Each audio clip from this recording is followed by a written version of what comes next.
የኢትዮጵያ ኦርቶዶክስ ተዋሕዶ ቤተክርስቲያን ቅዱሳት መካናቷ ከሚገኙባቸው ጥንታዊና ታሪካዊ ቦታዎች አንዱ ዋልድባ ነው። በዋልድባ 3 ገዳማት ይገኛሉ። እነዚህም አብረንታንት መድኃኔዓለም፣ ሰቋር ኪዳነ ምሕረትና ዳልሻ ኪዳነ ምሕረት ማህበረ ደናግል አንድነት ገዳም ናቸው። ዳልሻ ኪዳነ ምሕረት አንድነት ገዳም በ1505 የተመሰረተ የኢትዮጵያ የታሪክ ማዕከል የሆነ ገዳም እንደሆነ የታሪክ መዛግብት ያስረዳሉ። የዚህ በአጠቃላዩ ዋልድባ ነው። ከዛ በተለየ ግን እቺ አሁን ያላችሁባት ገዳም ዳልሻ የእናቶች ማህበረ ደናግል አንድነት ገዳም ነው የሚባለው። ልዩ ስሙ ዳልሻ ነው። ከሌላው አሁን በዋልድባ ውስጥ 3 ገዳማት አሉ። በአጠቃላይ ዋልድባ ነው አንድ ነው። ግን ከአንድነቱ የተለየው ዳልሻ፣ ሰቋር፣ አብረንታንት አንድም ቢሆን ያው በገዳሙ በአስተዳደር በማንኛውም በውስጥ አስተዳደር ስጋ አስተዳደራችን ያው በየራሳችን ይለያያል። የሰቋር የራሱ አስተዳደር ደንብ አለው። የዳልሻ የራሱ አስተዳደር ደንብ አላት። የአብረንታንትም እንደዛው። በመንፈሳዊታችን ግን ያው ዋልድባ አንድ ናት። አንድነቱ አንድ ነው።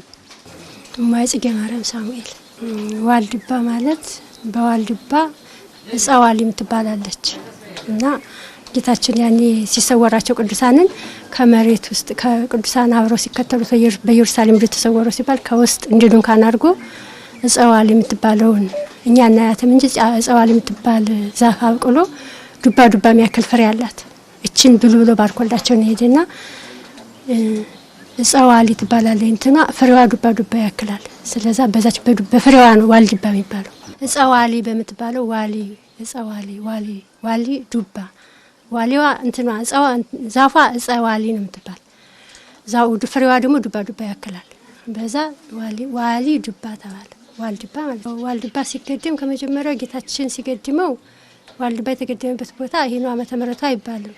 ጌታችን ገና ሲወለድ ሕፃን ሆኖ በኢትዮጵያ ሲመጣ እመቤታችን ታቅፋው ሳለ ገመሉ ፍሬ ነው ቆፍረው ሲያበሉት ፍሬ ራበኝ ስትለው እመቤታችን ያን ፍሬ ገመሉ የሚባል ፍሬ አለ ሲሰጣት ቆፍረው ሲሰጣት እኔ ልጅ ሆይ ይመረረኝ ብላ ስትለው አይ ይሄ ከዚህ ቦታ እንደማር እየጣፈጣቸው ፍሬ እየበሉ የሚኖሩ ልጆች ሁሉ በኋላ ዘመን ይመጣሉ ብሎ ከዛን ጀምሮ ነው ዋልድባ ገዳሙ። ግን አመሰራረቱ ግን ሰው የተቀመጠበት ማለት ነው። የዋልድባ አብረንታንት አንደኛው ገዳም ነው። ከዛ ቀጥሎ ዋልድባ ደግሞ ዳልሻ በ1535 ነው ይባላል። እንግዲህ 1535 ነው። በ1550 ዋልድባ ዳልሻ የእናቶች ገዳም ጉሜ የሚባል ቦታ ላይ በዚህ ነበሩ። እናታችን ፀሐይ ማርያም ይባላሉ።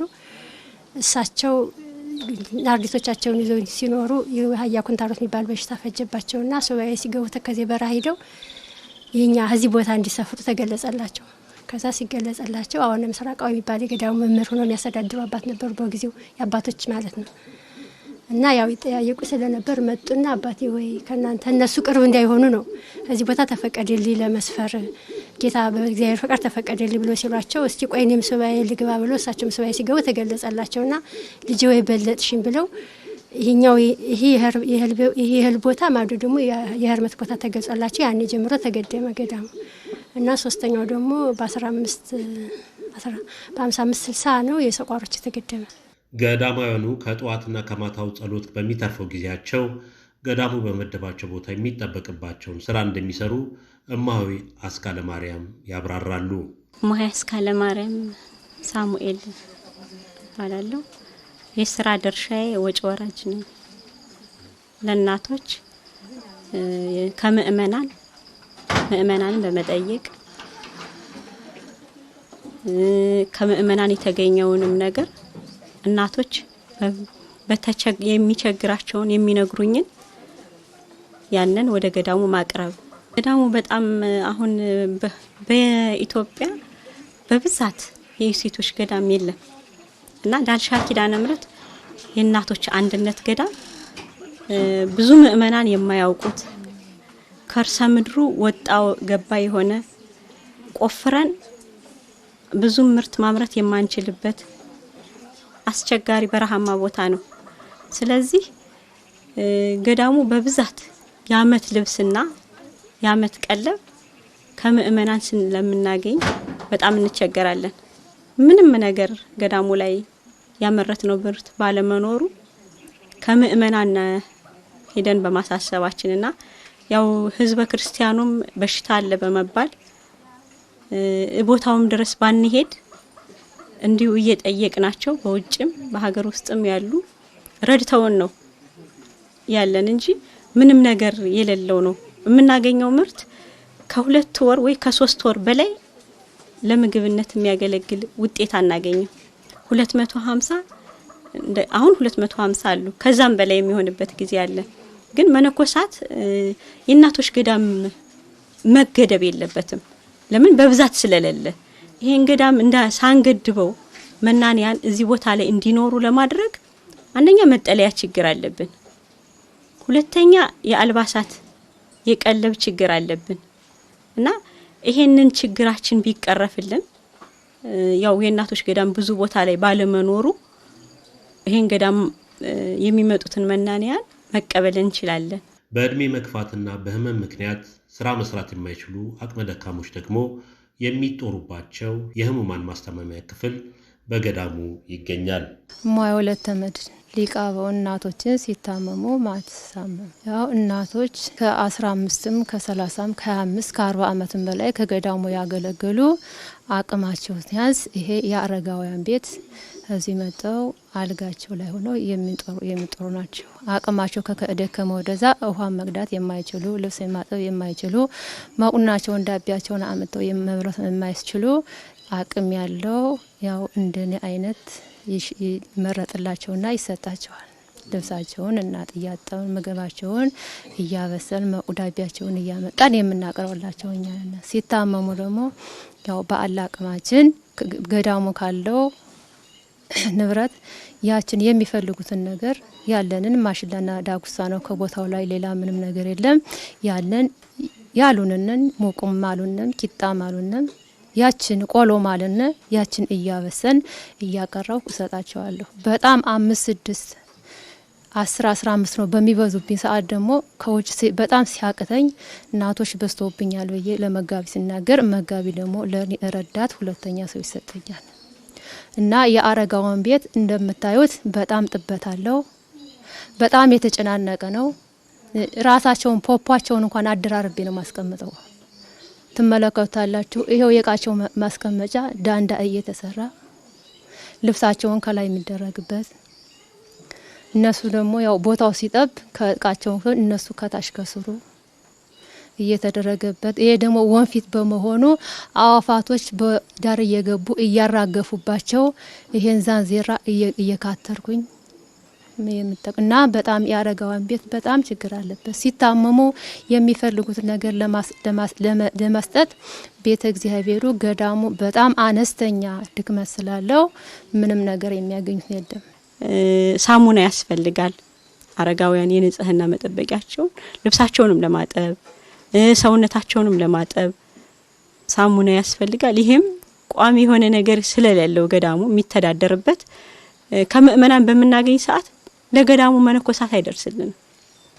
የምናመጣው ሳሙና ለአረጋውያን እንደገናም ደግሞ ያው ወጣት መነኮሳትም ማዕከላዊ እናቶችም ለሁሉም ለማድረስ ስለማንችል በጣም ነው የምንቸገረውና እነሱንም ደግሞ አሁን አረጋውያንን አንስተን ወደ ማጠቢያ ቤት መውሰድ አንችልም። የለም የሚታጠቡበት እዚህ ሳፋ ነው ሳፋም ደግሞ የለንም። መሬት ላይ ሳጠር አድርገን ነው የምናጥባቸው እና ለአረጋውያን የሚያስፈልግ ሽንት ቤት ባጠገባቸው ቢኖር እንደዚህ እነሱንም የምናጥብበት እቃ ቢኖረን ያው እንግዲህ እግዚአብሔር የፈቀደላችሁ ምእመናን ይሄንን ባያችሁ ጊዜ ይሄ ያስፈልጋል ብላችሁ ህሊናችሁ ያሰበውን ነገር ብታደርጉላቸው በእግዚአብሔር ስም እንጠይቃለን። የዋልድባ ዳልሻ ኪዳነ ምሕረት ማህበረ ደናግል አንድነት ገዳም በርካታ መናንያን እናቶች የሚገኙበት ገዳም ሲሆን መነኮሳይቱ የሚኖሩበት ቦታ በጣም በረሃማና ውሃ በቅርብ የማይገኝበት ቦታ ነው። ባለቻቸው አነስተኛ የእርሻ ቦታም ከሚያገኙት ምርት ቀለባቸውን መሸፈን አልቻሉም። መናንያኑ ከቀለብ በላይ እየፈተናቸው ያለው የውሃ ችግር መሆኑን መናንያኑ ይናገራሉ። እማያ ጸደ ማርያም ሳሙኤል ወጭ የቀረበውን ማቅረብ ነው። ወጭ ወራጅ ማለት ነው። በገዳሙ ሕግ ወጭ ወራጅ ይባላል። ወጭ ወራጅ ማለት ከውጭ የነበረውን ወደ ውስጥ እያቀረቡ ለመነኮሳት የሚገባውን ነገር ማቅረብ ማለት ነው። ዋና ዋና ችግሮች ከቦታው ላይ ብዙ ጊዜ መሬቱ ወጣ ገባ ነው። ወጣ ገባሙ ነው ደግሞ ያው ያለው መሬት ከ4 አመት አንድ ጊዜ ነው የሚታረሰው። ያ የሚታረሰው መሬት ከ4 አመት በኋላ ይወድቃል። ወድቆ ለ15 አመት ወይም ለ20 አመት ጫካ እስከሚሆን ድረስ ይጠበቃል። ጫካ ይሆናል ብለን በምንጠብቅበት ሰዓት ምንም የምናርሰውም ጊዜ የምናጣበት ጊዜ አለ። ዋናው ይሄ ነው። ሲቀጥል ደግሞ የውሃ ችግር አለ። ውሃው ዘሪማ ወንዝ ነው።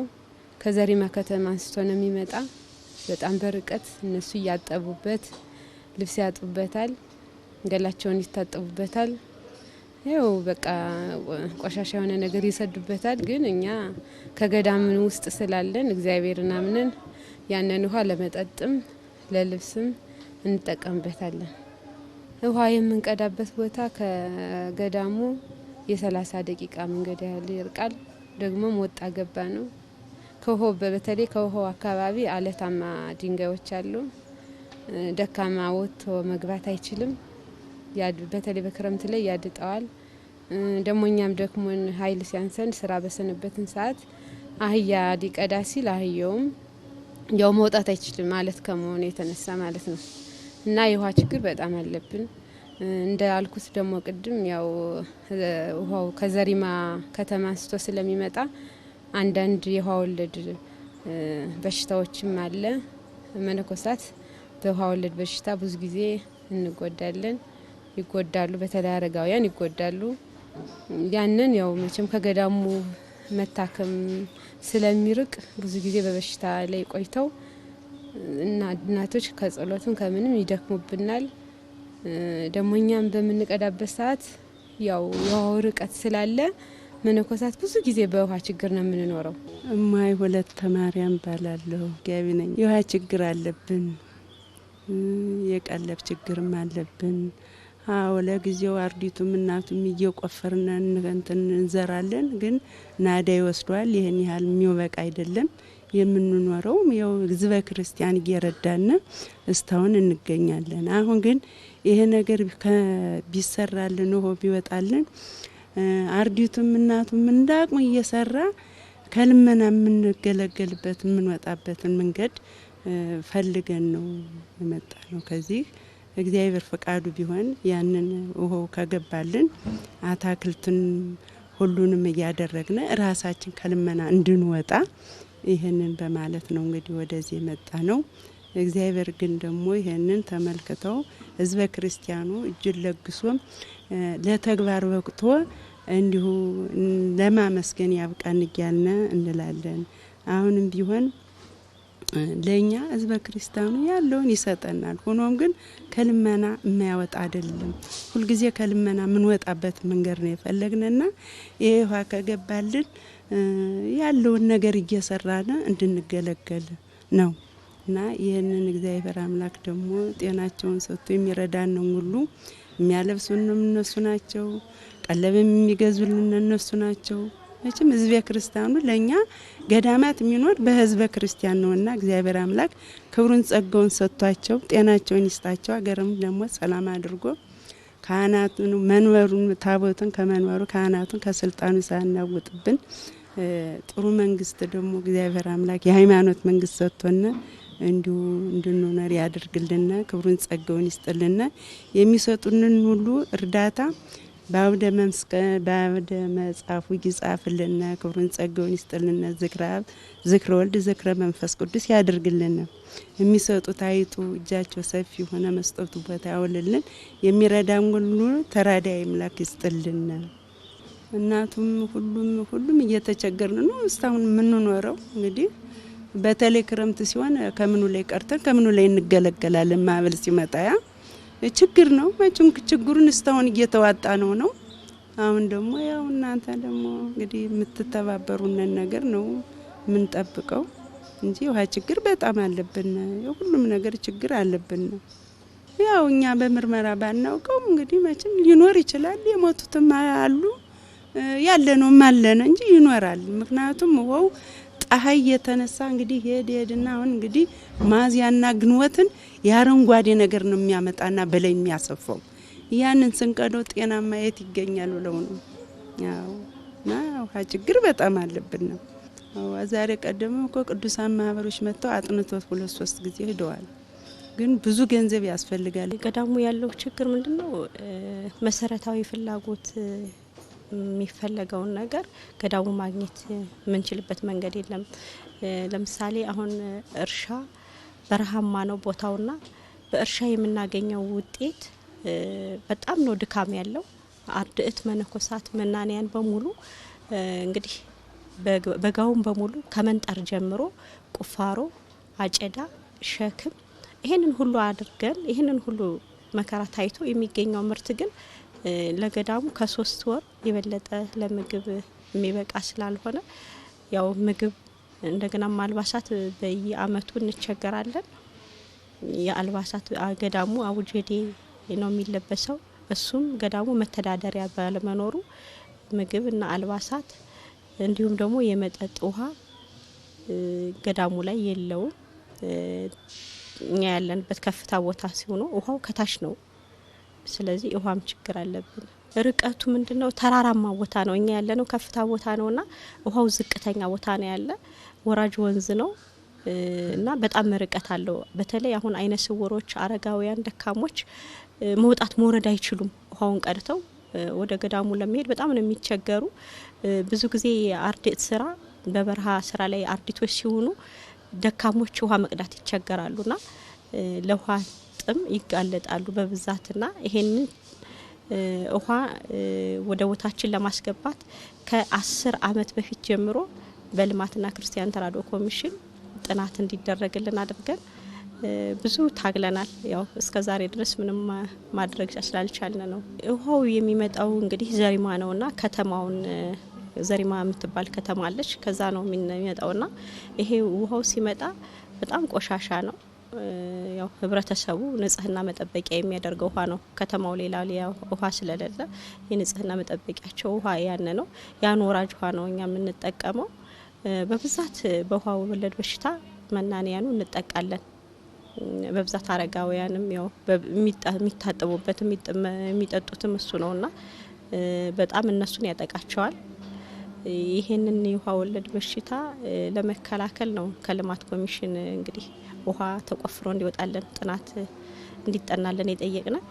በዛ መሰረት ቦታው ላይ ጥናት ተደርጎ ውሃ ተቆፍሮ መውጣት አልተቻለም። ውሃ ማውጣት አይቻልም። ይሄንን የወንዝ ውሃ ለመጠቀም ግድ ይለናል። ከዚህ ሌላ ምንም አይነት አማራጭ የለምና በዛ ምክንያት ብዙ እናቶቻችን ውሃ ወለድ በሽታ ይጠቃሉ። ብፁዕ አቡነ መቃሪዎስ የምስራቅ ሐረርጌና ሶማሌ አህጉረ ስብከት ሊቀ ጳጳስ ገዳሙን በቅርበት ያውቁታል። በተለያየ ጊዜም ወደ ገዳሙ በመሄድ አስፈላጊውን እገዛ አድርገውላቸዋል። ብፁዕነታቸው እንደተናገሩት ገዳማውያኑ ካለባቸው የቀለብ ችግር ይበልጥ ደግሞ በቅርበት ውሃ የማግኘት ችግር የገዳሙ ሌላው ፈተና መሆኑን ይናገራሉ። በተለይ ዋልድባ የቅዱሳን ቦታ ነው። ኢትዮጵያ ካሏት ታላላቅ ገዳማት አንዱ ዋልድባ ነው። መናንያን አሉበት። በተለይ ለኢትዮጵያ ሰላምን፣ ለኢትዮጵያ አንድነትን የሚጸልዩት ዋልድባ ነው። ዋልድባ የቅድስና ቦታ ነው፣ የቅድስና ስፍራ ነው። በዚህ በቅድስና ስፍራ ግን መላው የኢትዮጵያ ሕዝብና በሀገር ውስጥና በሀገር ውጭ ያሉትን ኢትዮጵያውያን በሙሉ ይህ ገዳም ሊረዱት ይገባል። በተለይ ዳልሻ የሴቶች አንድነት ገዳም እስካሁን ትብብር ላደረጋችሁ በዚህ አጋጣሚ እናመሰግናችኋለን። አሁን ግን ስር ነቀል ስለሆነ ስር ነቀል ራሳቸውን እያመረቱ ራሳቸው መቻል ወደ መቻል እንዲገቡ ለማድረግ ቢያንስ የ11 ሚሊዮን ብር የኢትዮጵያ ብር ላይ ያስፈልጋል። ለምን ይህን ደግሞ 11 ሚሊዮን የሚፈልገው ለውሃ ፕሮጀክት ነው። ዋልድባ ውሃ የለም። የውሃ ችግር አለ፣ የውሃ እጦት አለ። አባቶች በውሃ ጥመት፣ እናቶች በውሃ ችግር ላይ ነው ብዙ ችግር እየደረሰባቸው ያለ። ስለዚህ ለአንድ ለመጨረሻ ፕሮጀክቱ ተሰርቶ በማህበረ ቅዱሳን ማለትም ዋልድባ ዳልሻ ኪዳነ ምሕረት ማህበረ ደናግል የእናቶች ገዳም የመጠጥ ውሃ ፕሮጀክት ነው። ይሄ ሰራላቸው ደግሞ የማዕከላዊ ጎንደር ማህበረ ቅዱሳን አዘጋጅቶ ነው ያቀረበላቸው። በዛ አጋጣሚ እኒህም ፕሮጀክት ለሰሩት የማህበር አባላት ልባዊ ምስጋናችን እናቀርባለን፣ እናመሰግናቸዋለን። እናቶችን መርዳት ግዴታ ነው። አብዛኛው ለወንዶች እንረዳለን፣ ለብዙዎች እንረዳለን። እናቶች ግን በሁለት እይታ ላይ ናቸው። ልንረዳቸው ይገባል። ለዋልድባ ያልሆነ ገንዘብ፣ ለዋልድባ ያልሆነ ምጽዋት ምንም አያስፈልግም። ዋልድባ መርዳት በነፍሳችሁም በስጋችሁም ትጠቀሙበታላችሁ። እናቶችን መርዳት ማለት እናንተም ጭምር ወደ ቅድስና ስፍራ እንደማምጣት ነው የምወስደው እኔ። አሁን ትልልቅ ገዳሞች አሉ። ዳልሻ፣ ሰቋርና አብረንታት ናቸው። እነዚህ የኢትዮጵያ እንቁ የሆኑ በዓለም ሊገኙ የማይችሉ ከዩኒቨርሲቲ በላይ ናቸው። እነዚህ ገዳማት ለሀገር ይጠቅማሉ። በጸሎታቸው በትርፎ ምግባራቸው ከዋልድባ መጣላት አያስፈልግም። ለዋልድባ መልካም ነገር መስራት ነው። ከዋልድባ የቅድስና ስራ ከሰራን እግዚአብሔር አምላካችን ሁሉ በበጎ ነገር ይጎበኘናልና በተለይ ለዚህ 11 ሚሊዮን የተባለ በሙሉ በሀገር ውስጥና በሀገር ውጭ ያላችሁ በሙሉ እንድትረዱ ጥሬን ላስተላልፍ ፈልገው። በኢትዮጵያ ውስጥ ላይ ያላችሁ በዛ አነሰ ሳትሉ እንድትረዱ አደራ ላለሁ ማለት ነው። በዛ አጋጣሚ ምስጋና ላቀርብላችሁ ፈልጋለሁ። እስካሁን ለረዳችሁት እናመሰግናችኋለን ማለት ነው። አንደኛ ድንጋይማ ነው። ብዙ እህል የሚበቅልበት ቦታ አይደለም። ጭንጫ ነው፣ በረሃ ነው፣ ከአራዊት ጋራ ነው፣ ከፀሐይ ሀሩ ላይ ነው። ያን ታግለው ነው እዚያ ውስጥ ላይ ያለው። እነሱ ለአንድ ለመጨረሻ ሁል ጊዜ እርዳታ ለነሱ ከመጠየቅ የውሃ ፕሮጀክታቸው በደንብ አድርገን ሰርተን የ11 ሚሊዮን አውጥተን በደንብ አድርገን ብንሰራላቸው ለወደፊቱ ለማህበረሰቡ ያስቸግሩ። ራሳቸው ሰርተው ያከናውናሉ፣ ከልመናም ነፃ ይወጣሉ። ለአንድ የስር ነቀል ነው አሁን እየሰራ ነው ያለ ማለት። እስካሁን ድረስ ብዙ ፕሮጀክት ሰርተዋል። ለወደፊቱ በሂደት አንድ ባንድ ያቀርቡታል የሚል እምነት አለኝ ማለት ነው። ስለዚህ አሁንም ቢሆን ያ ቦታ ላይ በምንም ቢዘራበት እንኳን ብዙ ምርት የሚያመርትበት ቦታ አይደለም ማለት ነው። የውሃ ችግር አላቸው። ትልቁ ዋልድባ አካባቢ ውሃ ችግር ነው። አሁን የዛሬማ ወንዝ ላይ አውጥተው ወደ ላይ ገድበው አውጥተው ለመስኖ ለተለያየ ነገር ላይ እንዲያመርቱበት ይደረጋል ማለት ነው። የዚህ ነው እንድትረዷችሁ መልእክት ላስተላልፍ ፈልገው ማለት ነው። ለዋልድባ ዳልሻ ኪዳነ ምሕረት ማህበረ ደናግል አንድነት ገዳም ምዕመናን የተለያዩ እርዳታዎችን ቢያደርጉም የገዳማውያኑን ችግር በዘላቂነት መፍታት አልተቻለም። በተለይም በአሁኑ ወቅት የውሃ ችግር ለመፍታት ጥናት አስጠንተዋል። ውሃው ፕሮጀክት ላይ መነኮሳቱ የምግብ ጭምር የምግብ አቅርቦታችን በሰፊው ሆኖ መነኮሳት ከእህል ውጭ ደግሞ እንደ አትክልት ነገሮችን ተጠቅመን በምግብ አጽዋማትን በተለይ አብይ ጾምን እንደ ሙዝ አይነት፣ ፓፓያ፣ የተለያዩ አትክልቶች ቀርበውልን ከምግብ አቅርቦት የተነሳ ብዙ ጊዜ ከጸሎት የምንርቅበትም ሰዓት ስላለ የጸሎት ሰዓታችን አሻሽለን እንድንጸልይ ልባችንም ሳይበታተን እህልም ባነሰ ቁጥር ለሰው ልጅ መሰረታዊ ነገሮች 3 መሰረታዊ ነገሮች ያስፈልጉታል። ምግብ፣ አልባሳትና መጠለያ እና የዋናው ደግሞ ምግብ ትንሽ አስቸጋሪ ስለሆነ የምግቡን ጉዳይ በሆው የተዘጋጀው ፕሮጀክት ቢጨረስልን ያው በጸሎት ብዙ ጊዜ እናሳልፋለን ማለት ነው። ለኛም ለምእመናንም ለብዙ ህዝብ ጸሎታችን ይተርፋል ማለት ነው። እና ብዙ ጊዜ ከቦታው ላይ ብዙ ችግር ይንጸባረቅበታል። ያው ምእመናን ይሄን እየሰሙ ብዙ ነገር ይረዱናል። አሁን ግን የበለጠ ደግሞ ገዳሙ በጣም ይደሰታል ብዬ አስባለሁ። ይህ የውሃ ፕሮጀክቱ ተጠንቶ በማህበረ ቅዱሳን ከስራ ላይ ከዋለ ብዙ ነገር ይሳካልናል። አንደኛ በጤና በኩል ያለው ነገር፣ ሁለተኛ ደግሞ ያው ጊዜ የሚቆጥብልናል። የጸሎት ጊዜያችን በርከት ያለ ይሆናል። አቁጣሮም እናደርሳለን። እግዚአብሔርን በተዘክሮ ልባችንና ሰብሰብ አድርገን እንጸልያለን ማለት ነው። እና ምእመናን ብዙ ጊዜ ይረዱናል፣ ብዙ ጊዜ ያደርጉልናል። ብዙ ችግራችንም እግዚአብሔር የተመሰገነ ይሁን ተወግዷል። ግን አሁን ይሄ ነገር ደግሞ ሁሉም ሰምቶ በደስታ ለገዳሙ ትልቅ ነገር ያደርጋል ብዬ አስባለሁ። መሰረታዊ ነገር ስለሆነ መነኮሳትን ብዙ አስበው የምትደግፉ ምእመናን ወገኖቻችን ይህን ተመልክተው ከልብ የሆነ እርዳታ እንዲያደርጉልን ባላቸው አቅም በጥሬ እንደ ሲሚንቶ፣ ብረት በሞያም ቢሆን በተለያየ ነገር ረድተውን ይህ ችግራችን እንዲወገድ ያው ሁሉም ማይበር የሚመኘው ነገር ነው። እግዚአብሔር ሁሉን ነገር የምታደርጉልን ከልባችሁ አስባችሁ የማይበሩን ችግር ለመርዳት የተነሳችሁ ወገኖቻችን በሙሉ እግዚአብሔር ሀሳባችሁን ያሳካላችሁ። ሁሉም ነገር ተፈጽሞ እግዚአብሔር በአምደ ወርቁ ይጻፍላችሁ እንላለን። አሁንም ይሄን ነገር ተመልክታችሁ ነገ ዛሬ ሳትሉ ከስራ ላይ እንድታውሉልን በጎ ፈቃዱ ይሆንልን። መድኃኔዓለም እመቤታችን ምልጃ አይለይብን። ብር የለውም። ያው ምእመናን ግን ይሄን ነገር ብታስጠኑት የሚረዳችሁ ሰው አይጠፋም በሚል ነው እንጂ ብሩን ለተለያየ ነገር አድርገነዋል። አሁን ያው ሁሉም ተመልክቶ ብያለሁ። ያው በብርም በማቴሪያልም በሙያም በብዙ ነገር ድጋፍ እንዲያደርግልን ነው ይሄን ፕሮጀክት እንዲጠና ያደረግነውና ከፈጻጸም ላይ እንዲሆን የምንመኘው። ፓምፕ አሁን ትልቁ ነገር ብዙ ጊዜ ከቦታው ላይ እያጠኑ የሚሄዱ ባለሙያዎች አሉ።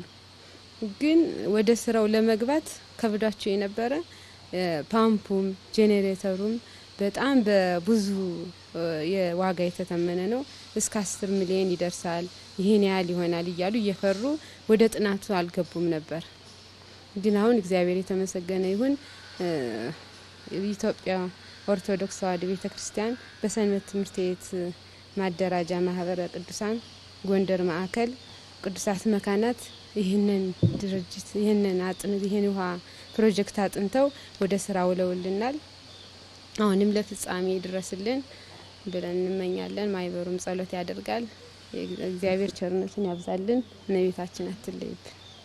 የውሃ ፕሮጀክቱን ያጠኑልን ያው ከቦታው በብዛት በመመላለስ የኢትዮጵያ ኦርቶዶክስ ተዋሕዶ ቤተክርስቲያን ማህበረ ቅዱሳን የጎንደር ማዕከል ቦታው ድረስ በብዛት ተመላልሰው ብዙ ባለሙያዎች መጥተው ቦታው ላይ ምን ያህል ውሃ ያስፈልጋል በረሃ ከመሆኑ አንጻር እንደገና ይሄንን ውሃ ከመጠጥምና ከንጽህና መጠበቂያ ባለፈ ገዳሙ ራሱን እንዲችል ያስችለዋል በማለት አጥንተው የሰጡን ማህበረ ቅዱሳን ናቸው። ከ10 ሚሊዮን ብር በላይ እስከ 11 ድረስ ይደርሳል። ፕሮጀክቱም ላይ አለ እስከዛ ድረስ ይፈጃል ነው ያሉን። ይሄም እንትኖች ጄኔሬተሮች አሉ፣ ፓምፕም አለ። ግን ወደ ሶላር መቀየር የሚቻል አቅም ያለው 26 ጄኔሬተር ባለ 26ቱን ጄኔሬተር የሚተካ ሶላር የሚገኝ ቢሆን በሶላር መተካት ይቻላል ብለውናል።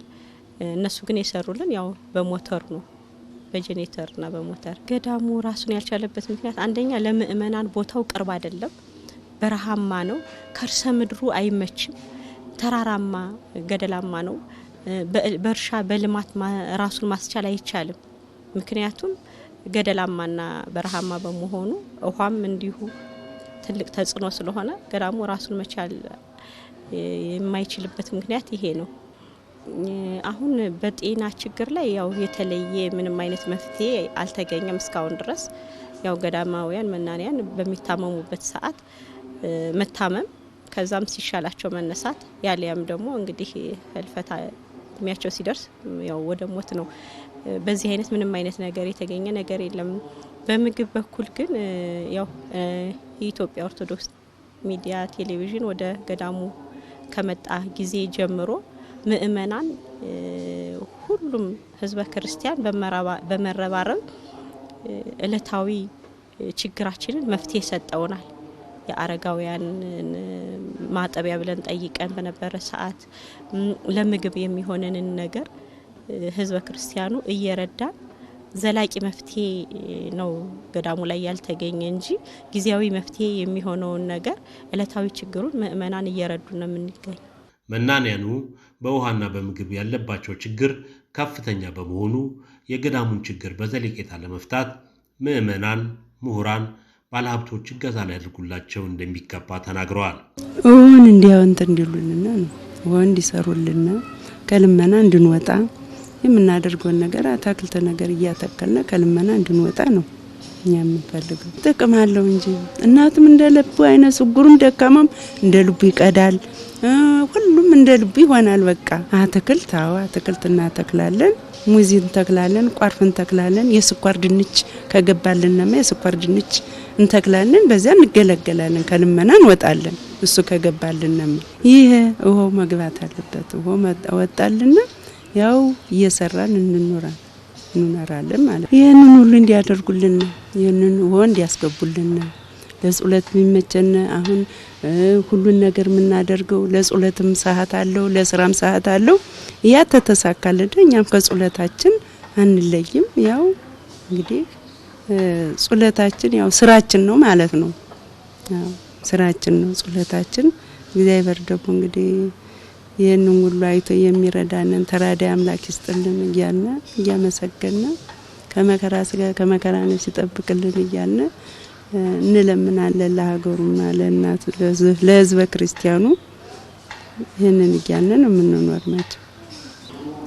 ይሄንን ሚዲያ የሚከታተሉ ህዝበ ክርስቲያን ሁሉ እኛ ገዳማውያን ራሳችንን እንድንችል ሰርተን ገዳሙን ጥንታዊና ታሪካዊነቱን ጠብቆ ገዳሙ እንዲቀጥል ድጋፍ እንዲያደርጉልን። ምክንያቱም ይሄ ፕሮጀክት ከተሰራ እንግዲህ በዋልድባ ላይ ቋርፍ የሚበላበት ቦታ አለ፣ እህል የሚበላበት ቦታ አለ።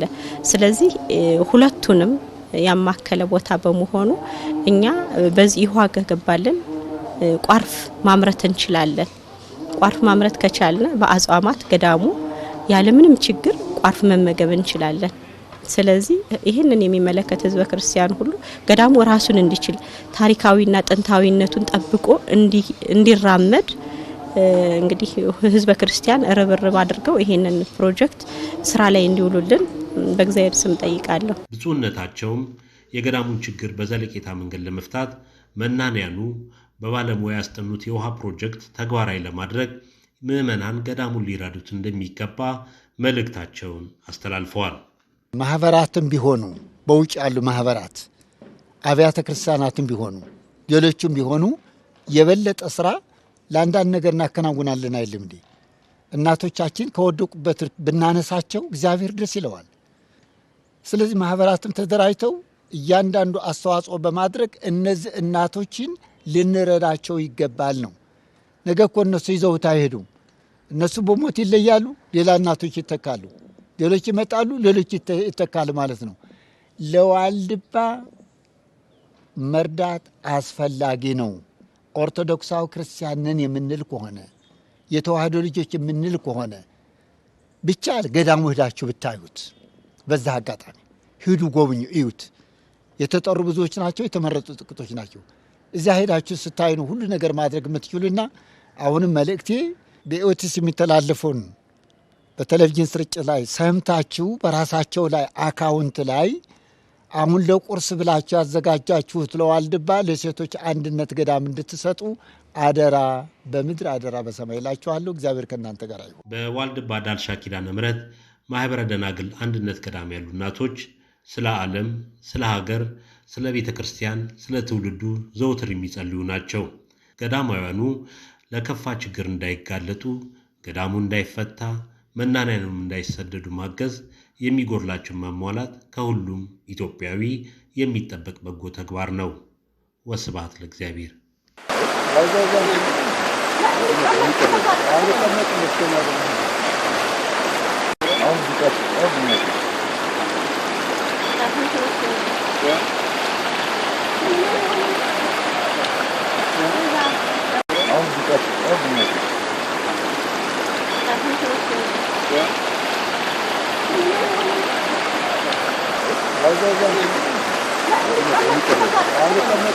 Hadi